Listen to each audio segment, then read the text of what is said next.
ഈ വീഡിയോയുടെ ഉള്ളടക്കം എൻ്റെ ജീവിതത്തിൽ എനിക്ക് ലഭിച്ച അറിവും അനുഭവവും പ്രതിഫലിപ്പിക്കുന്നു.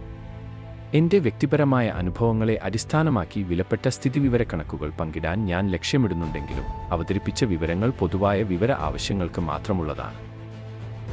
ജ്യോതിഷത്തിൽ രാശി ചാർട്ടിലെ ഓരോ വീടും അല്ലെങ്കിൽ ഭാവം കുടുംബത്തിൻ്റെയും വ്യക്തിബന്ധങ്ങളുടെയും വ്യത്യസ്ത വശങ്ങളെ പ്രതിനിധീകരിക്കുന്നു. ആം വീട് സ്വയം പ്രതീകപ്പെടുത്തുന്നു, ചോദ്യം ചെയ്യപ്പെടുന്ന വ്യക്തിയെ പ്രതിനിധീകരിക്കുന്നു. രണ്ടാമത്തെ വീട് കുടുംബത്തെ സൂചിപ്പിക്കുന്നു. വിവാഹിതനായ ഒരാളെ സംബന്ധിച്ചിടത്തോളം രണ്ടാം ഭാവം അവരുടെ ഇണയും കുട്ടികളെയും പ്രതിനിധീകരിക്കുന്നു. അവിവാഹിതരെ സംബന്ധിച്ചിടത്തോളം ഇത് അവരുടെ മാതാപിതാക്കളെയും സഹോദരങ്ങളെയും സൂചിപ്പിക്കുന്നു. ഇത് അമ്മയുടെ മൂത്ത സഹോദരനുമായി മാതൃസഹോദരൻ ബന്ധപ്പെട്ടിരിക്കുന്നു.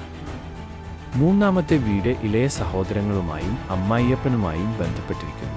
നാലാമത്തെ വീട് അമ്മയെ സൂചിപ്പിക്കുന്നു. അഞ്ചാമത്തെ വീട് ഒരാളുടെ മക്കളെയോ പിതാമഹനെയോ പ്രതിനിധീകരിക്കുന്നു. ആറാമത്തെ വീട് അമ്മയുടെ ഇളയ സഹോദരനുമായും മാതൃസഹോദരൻ ബന്ധപ്പെട്ടിരിക്കുന്നു. ഏഴാമത്തെ വീട് ഇണയെ, ഭർത്താവിനെയോ ഭാര്യയെയോ സൂചിപ്പിക്കുന്നു. എട്ടാം വീട് ഇണയുടെ കുടുംബവുമായി ബന്ധപ്പെട്ടിരിക്കുന്നു. 9 ആം വീട് അച്ഛനെ പ്രതിനിധീകരിക്കുന്നു. 10 ആം വീട് അമ്മായിയമ്മയുമായി ബന്ധപ്പെട്ടിരിക്കുന്നു.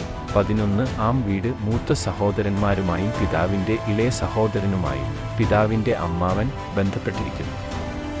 അവസാനമായി 12 ആം ഭാവം മുത്തശ്ശിയെയും അമ്മയുടെ മുത്തച്ഛനെയും സൂചിപ്പിക്കുന്നു.